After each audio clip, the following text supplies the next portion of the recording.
Contractors ایک عرصے سے یہی کچھ دیکھتے آئے ہیں کہ جب بھی حکومت تبدیل ہونی ہوتی ہے تو ان کے جو فنڈز ہیں وہ رک جاتے ہیں. اب میرا اس پہ انالیسس بھی یہی ہے اور میرے ذرائع بھی مجھے یہی بتاتے ہیں کہ میگا پروجیکٹس کے اندر جو بڑے کانٹریکٹرز ہیں جن کی اچھی ریپیوٹ ہے اور جو پری کوالیفائڈ بھی ہیں وہ دلچسپی کا اظہار نہیں کریں گے.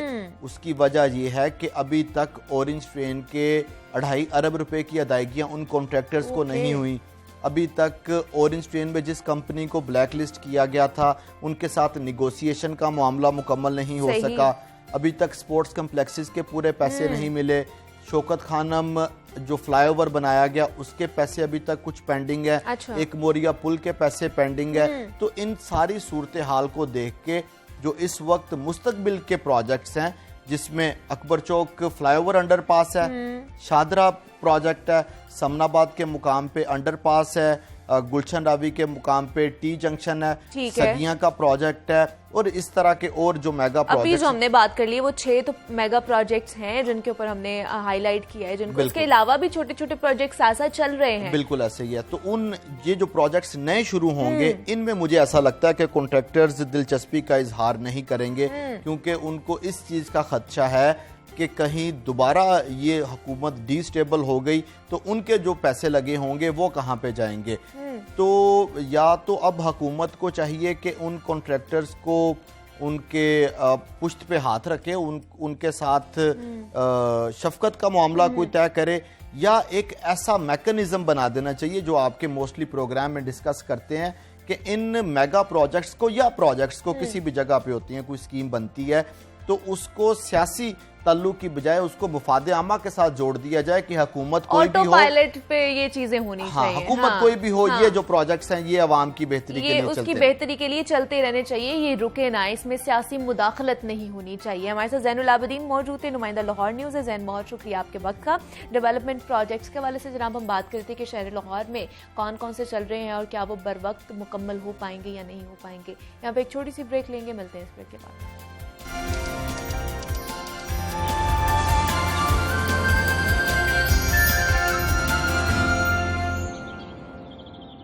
ان کی چوکھٹ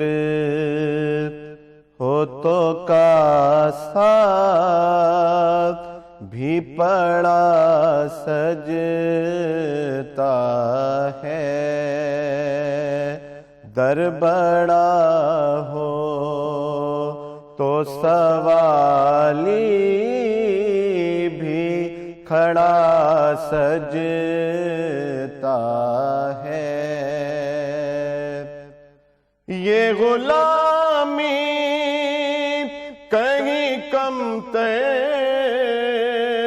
نہیں ہونے دیتی, یہ غلامی کہیں کم تر نہیں ہونے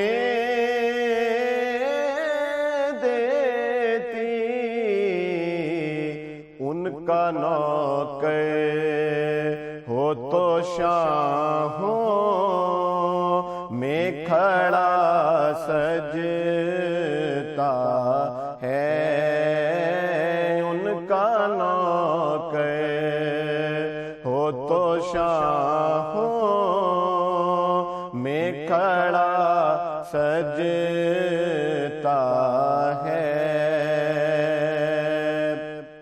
سرور دین کے مصلی پہ خدا جانتا ہے, سرور دین کے مصلی پہ خدا سرور دین کے مصلی پہ خدا جانتا ہے. مرتضیٰ پیچھے ہو صدیق کھڑا سجتا ہے مرتضیٰ پیچھے ہو صدیق کھڑا سجتا ہے. سبحان اللہ، ماشاءاللہ، بہت ہی خوبصورت. اور حافظ محمد صاحب نے جناب بہت ہی خوبصورت انداز میں نبی اکرم صلی اللہ علیہ وسلم کی مدح سرائی کی ہے. اور جناب سیگمنٹ ہے ہمارا سیرت نبی، جس میں ہم مختلف سماجی مسائل کے حوالے سے بات بھی کرتے ہیں اور سیرت نبی صلی اللہ علیہ وسلم کی روشنی میں ان کا حل ڈھونڈنے کی ہمیشہ کوشش کرتے ہیں. اور اس سیگمنٹ میں ہمارے ساتھ معروف سیرت اسکالر ڈاکٹر پیر طارق شریف زادہ صاحب موجود ہوتے ہیں، جو ہماری رہنمائی فرماتے ہیں. اور گزشتہ پروگرامز میں ہم نبی اکرم صلی اللہ علیہ وسلم کی تعلیمات کی روشنی میں مختلف آرٹس اور ان کی اہمیت کے حوالے سے بات کر چکے ہیں. لیکن سب کی جانب سے جناب ایک سوال یہاں پر یہ کیا جا رہا تھا کہ کیا نبی اکرم صلی اللہ علیہ وآلہ وسلم کے دور میں فن تعمیر کے حوالے سے کچھ اقدامات کیے گئے ہیں؟ کیونکہ بعد ازاں تعمیرات کے حوالے سے ایک باقاعدہ فن ہمارے سامنے آیا جسے اسلامی فن تعمیر کے نام سے جانا جاتا ہے.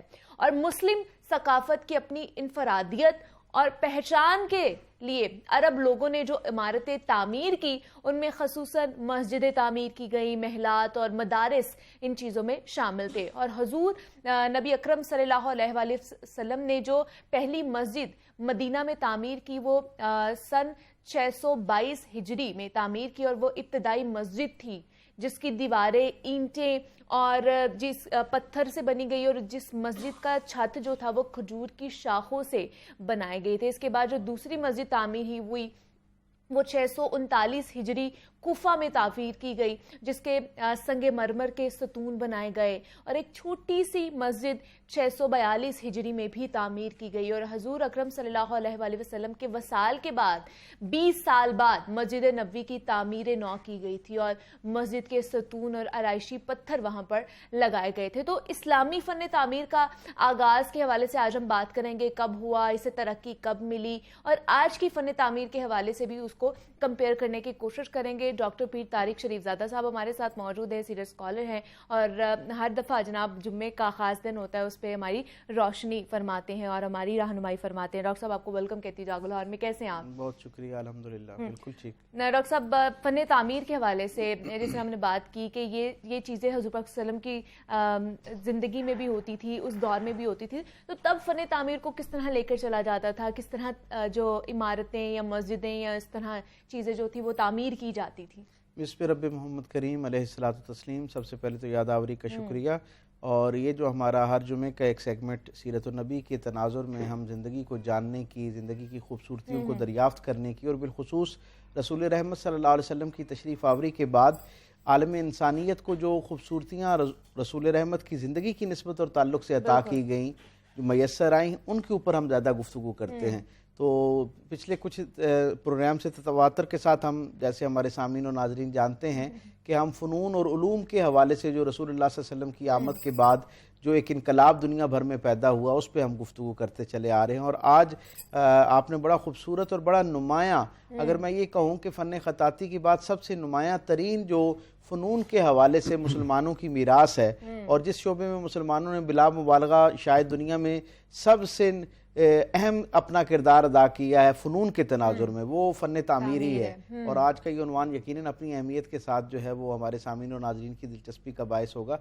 سب سے پہلے تو ہمیں یہ جاننا چاہیے کہ اسلامی فنون جو ہیں ان کے ہاں، جیسے ہم جانتے ہیں کہ رسول رحمت صلی اللہ علیہ وسلم کی آمد کے بعد جیسے باقی مختلف شعبہ زندگی کے اندر انسانوں کو کچھ نئی خوبصورتیاں عطا کی گئیں، اسی طرح فن تعمیر کے اندر بھی کچھ نئے مائل سٹونز ایسے سیٹ کیے گئے، ایسے سنگ میل اور ایسی خوبصورتیوں کی بنیاد رکھی گئی. اور یہ جو اسلامی فنون کے ساتھ وابستہ اسلامی فن تعمیر ہے، اس کی بنیاد پہ اگر ہم جائیں تو ظاہراً تو یہ رسول اللہ صلی اللہ علیہ وسلم سے باضابطہ اس کا آغاز ہوتا ہے، لیکن جو اس فن کے ماہر ہیں وہ ہمیں یہ بتاتے ہیں کہ اسلامی فنون کا اور فن تعمیر کی جو ایک آغاز ہے وہ اس وقت ہی ہو گیا تھا جب آدم علیہ السلام نے پہلی مرتبہ خانہ کعبہ کی تعمیر کی تھی. تو گویا وہ اس وقت سے ایک مذہبی اس کا بیک گراؤنڈ جو ہے وہ چلا آتا ہے. اور پھر حضرت ابراہیم علیہ السلام نے اسے اثر نو تعمیر کیا. عربوں کے ہاں ہم جانتے ہیں کہ رسول اللہ صلی اللہ علیہ وسلم کے جو جد امجد ہیں انہوں نے مختلف ادوار کے اندر خانہ کعبہ کی اثر نو تعمیر کی, اور اس کے گرد و نواح میں بھی ایک نظم جو ہے ہر دفعہ نسبتاً تھوڑی تھوڑی تبدیلی کے ساتھ چینج ہوتا رہا. لیکن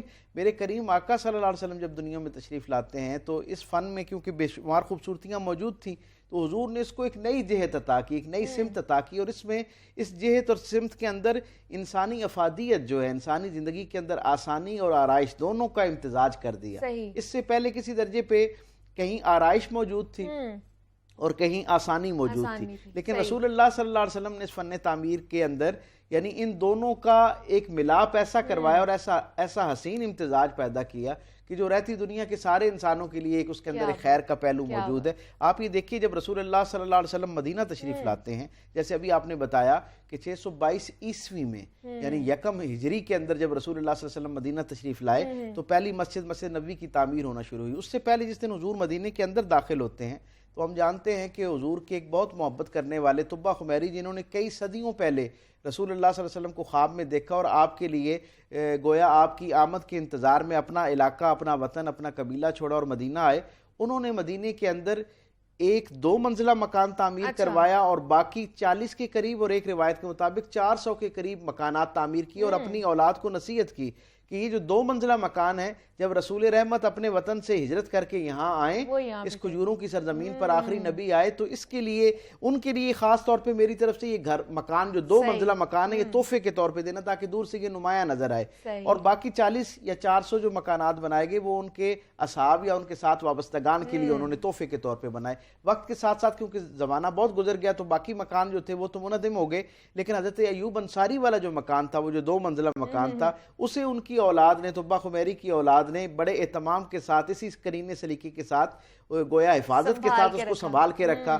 جب رسول رحمت تشریف لائے اور حضور کی ناکہ مبارک اس گھر کے سامنے رکی تو حضور اس گھر میں تشریف لے گئے تو حضور بالائی منزل میں آئے. اچھا مکے کے اندر بالائی منزل کی جو ہے وہ اس طرح کا رواج موجود نہیں تھا, تو حضور نے اس بالائی منزل کو بہت پسند فرمایا اور کہا کہ اس کی خوبصورتی یہ ہے کہ اس کے اندر روشن دان موجود ہیں, اس سے روشنی بھی آتی ہے اور ہوا بھی آتی ہے. تو پہلی مرتبہ لوگوں پہ یہ بات کھلی کہ رسول اللہ صلی اللہ علیہ وسلم کی اس پسندیدگی کو مد نظر رکھتے ہوئے اصحاب رسول نے اپنے گھروں میں وہ جو اہل مدینہ تھے انہوں نے روشن دان قائم کرنا شروع کی, اس کے اندر روشنی بھی آنا شروع ہوئی اور وہ بھی. تو یہ میرے کریم آقا کا ایک پہلا جیسچر تھا تعمیرات کے حوالے سے. پھر اگلے درجے پہ جب مسجد نبوی کی تعمیر ہوتی ہے تو ہم دیکھتے ہیں کہ اسے ایک خاص انداز میں رسول اللہ صلی اللہ علیہ وسلم گو کہ وہ ایک بہت چھوٹا سا قطع ارضی ہے, ایک بہت چھوٹی سی جگہ ہے, لیکن اسے کس قرینے سلیقے کے ساتھ بنایا جاتا ہے کہ اس کے اندر ایک اقامت گاہ کے لیے اصحاب صفہ کے لیے ایک صفہ بھی موجود ہے, ایک چبوترا بھی موجود ہے اور باقی ضروریات جو ہیں وہ بھی پوری کی جا رہی ہیں اور اس کے گرد و نواح میں درخت بھی لگائے جا رہے ہیں. اور پھر سب سے اہم بات تعمیرات کے حوالے سے میں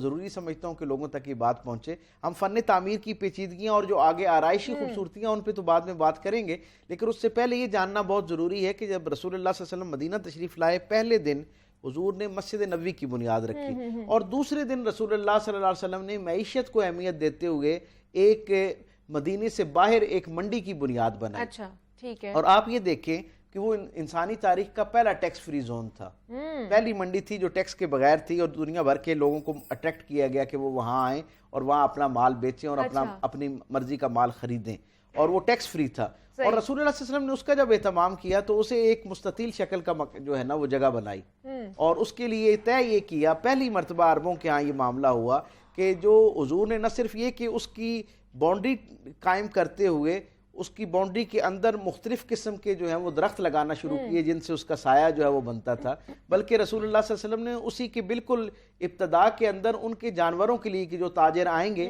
ان کے جانوروں کے لیے بھی رسول اللہ صلی اللہ علیہ وسلم نے ان کے الگ مکانات تعمیر کروائے, جو ان کے خدام تھے, غلام تھے, ان کے لیے ان کی رہائش گاہیں تعمیر کی. گویا انسانی تاریخ میں سرائے کا ایک تصور رسول اللہ صلی اللہ علیہ وسلم نے قائم کیا.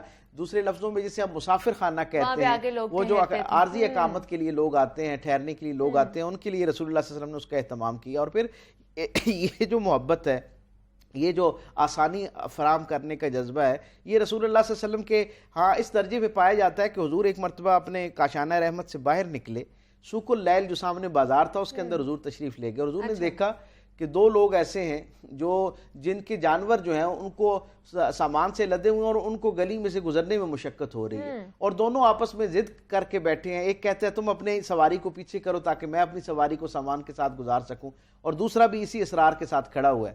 اب اس اصرار پہ دونوں رکے ہوئے ہیں اور گویا گلی کے اندر باقی لوگوں کے لیے آنا جانا مشکل ہو رہا ہے. تو میرے کریم رسول صلی اللہ علیہ وسلم نے اس کو دیکھا، حضور کی طبیعت پہ تھوڑا سا ملال ہوا. تھوڑی دیر کے بعد حضور نے اصحاب رسول کو اکٹھا کیا اور انہیں کہا کہ کیا میں تمہیں ایک بہت آسانی اور ایک خوشخبری نہ سناؤں؟ انہوں نے کہا یا رسول اللہ فرمائیے. حضور نے کہا اگر تم مدینے کی گلیاں جو ہیں وہ بے ترتیب تھیں، تو حضور نے کہا کہ اگر کوئی شخص گلیوں کو کشادہ کرنے کے لیے اپنے اپنے گھر کا ایثار کرے، یعنی اپنے گھر میں سے کچھ پورشن جو ہے تھوڑا سا حصہ چھوڑنا شروع کر دے، یعنی اپنی دیوار کو تھوڑا پیچھے کر لے، اپنے گھر کے اندر کر لے اور گلی کو کھلا کر دے، تو رسول اللہ صلی اللہ علیہ وسلم نے فرمایا کہ جو ایسا کرے گا، جو اس کشادگی کی مجھے ضمانت دے، میں اسے جنت کی ضمانت دیتا ہوں. اصحاب رسول نے جیسے ہی سنا انہوں نے اپنے اپنے گھروں کو پیچھے کرنا شروع کر دیا، اور عربوں کے ہاں پہلی مرتبہ چورستہ قائم کیا گیا. یہ جو ہم چوک جسے ہم اپنی عام زبان میں کہتے ہیں، عام فہم زبان میں، جہاں سے چار طرف اور وہ برابر خوبصورتی کے ساتھ ایک برابر تقسیم کے ساتھ رسول اللہ صلی اللہ علیہ وسلم نے نہ صرف یہ قائم کی بلکہ اس کا ایک اگلا درجہ دیکھیں کہ حضور نے دیکھا کہ ابھی بھی سواریوں کو گزرنے میں پرابلم ہوتی ہے. تو میرے کریم آقا نے کیا خوبصورت بات کی.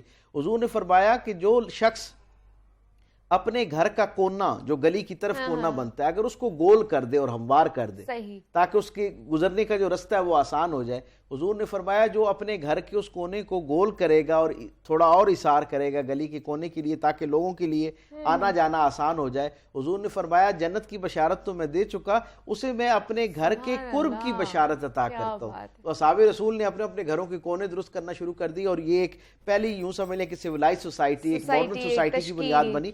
حضرت علامہ اقبال جس وقت میسولینی سے ملے، جرمنی سے واپسی کے اوپر جو ہے میسولینی ایک بہت بڑا آدمی ہوا، ویسٹ کا حکمران تھا، اس سے جب آپ ملے تو اس نے کہا کہ مجھے کوئی نئی بات بتائیں. آپ نے کہا کہ تمہارے ہاں کیا چل رہا ہے تمہاری فکر میں؟ تو اس نے کہا کہ میں شہروں کی جدیدیت کے بارے میں سوچ رہا ہوں، اور میں یہ سوچ رہا ہوں کہ ایک خاص آبادی سے بڑا شہر جو ہے وہ نہیں ہونا چاہیے، اس سے مسائل پیدا ہوتے ہیں. 1 لاکھ سے زائد کی آبادی ہو جائے تو نیا شہر ہونا چاہیے. تو علامہ اقبال مسکرائے تو اس نے ان کی مسکراہٹ پہ حیرت کا اظہار کیا. تو علامہ اقبال نے کہا کہ جسے تم بہت جدید آئیڈیا یا ایک کانسیپٹ کہہ رہے ہو نا، یہ آج سے لگ بھگ 13-14 صدیاں پہلے رسول رحمت صلی اللہ علیہ وسلم مدینہ شریف میں دے چکے ہیں. حضور نے اس وقت حکم یہ فرمایا تھا کہ خاص آبادی سے بڑھ جائے جب شہر تو پھر ایک خاص فاصلے کے اوپر دوسرا شہر آباد کیا جائے. اور پھر ہم یہ دیکھتے ہیں کہ جو مسجد کی تعمیر ہے خاص طور پہ اسلامی فنون کے حوالے سے میں یہ سمجھتا ہوں کہ یہ اسے ہم جیسے مسجد ثقافتی اور سیاسی اور سماجی زندگی کا مرکز ہے، اسی طرح فنون کے اعتبار سے فن تعمیر کا بھی جو مرکز اور محور ہے وہ مسجد تھی. آپ یہ دیکھیں اس سے پہلے جتنی عبادت گاہیں قائم کی گئیں جتنے مذاہب کے اندر، ان سب کا معاملہ یہ تھا کہ ان کے اندر یعنی اس طرح کی کشادگی موجود نہیں تھی. ستون تو موجود تھے، یعنی ہمارے جو مسیح بھائی ہیں ان کی جو پرانی عبادت گاہیں ہیں، جو گرجا گھر ہیں، ان کے اندر بھی بہت سارے پلرز موجود ہوتے تھے. اسلام نے آتے ساتھ یہ جو ہے نا اس پلر سے، کیونکہ اسلام کا تصور یہ ہے کہ جو ایک امام مخاطب ہو رہا ہے اس کی رسائی سارے اپنے سننے والوں کے ساتھ ایک جیسی ہونی چاہیے. تو مسلمانوں نے سب سے پہلے گنبد کا ایک تصور قائم کیا تاکہ یہ جو بیچ میں ایک پردہ حجاب آتا ہے یہ بھی ختم ہو جائے. پھر فوارے قائم کیے، کشادگی قائم کی، شمع دان روشن دان جو ان کا اس کا کیا. اور ایک وقت کم ہے ورنہ میں ازبکستان کی وہ مثال پیش کرتا کہ ازبکستان کے اندر جب وہ پہلے اپنی بارے اس کے اندر موسم کے باوجود ایک عجیب معاملہ یہ چلتا تھا کہ ان کے یہاں شمع دان موجود تھے، لیکن وہ شمع دان جلدی بجھ جایا کرتے تھے. مسلمان جب وہاں پہ گئے تو انہوں نے اس کو نہ صرف یہ کہ اوپر سے ڈھانپنا شروع کیا بلکہ اس کو شیشے کے اندر محفوظ کرنا شروع کیا تاکہ وہ جو موسم کی شدت ہے وہ اس کو بجھائے نہیں. اور مدینہ شریف کے اندر ہی رسول اللہ صلی اللہ علیہ وسلم نے ہی بالاہتمام روشنی کا بندوبست کیا، یعنی گلیوں کے اندر باقاعدہ ہر صحابی کو اس پہ اجر کی بشارت دی گئی کہ وہ اپنے گھر کے باہر روشنی کا اہتمام کرے تاکہ لوگ آتے جاتے ہیں. بالکل ایسے ہی ہے، وقت کا پتہ ہی نہیں چلتا، اتنی جلدی وقت گزر جاتا ہے. ڈاکٹر پیر طارق شریف زادہ صاحب ہمارے ساتھ موجود ہیں. ڈاکٹر صاحب بہت شکریہ آپ کے وقت کا. اور یہ جناب فن تعمیر کے حوالے سے ہم بات کر رہے تھے کہ اس دور میں حضور صلی اللہ علیہ وسلم کے دور میں کس طرح کی تعمیرات کی جاتی تھی. میں لاسٹ پہ آپ سے ایک اور ہم لوگ کلام نعت سننا چاہیں گے.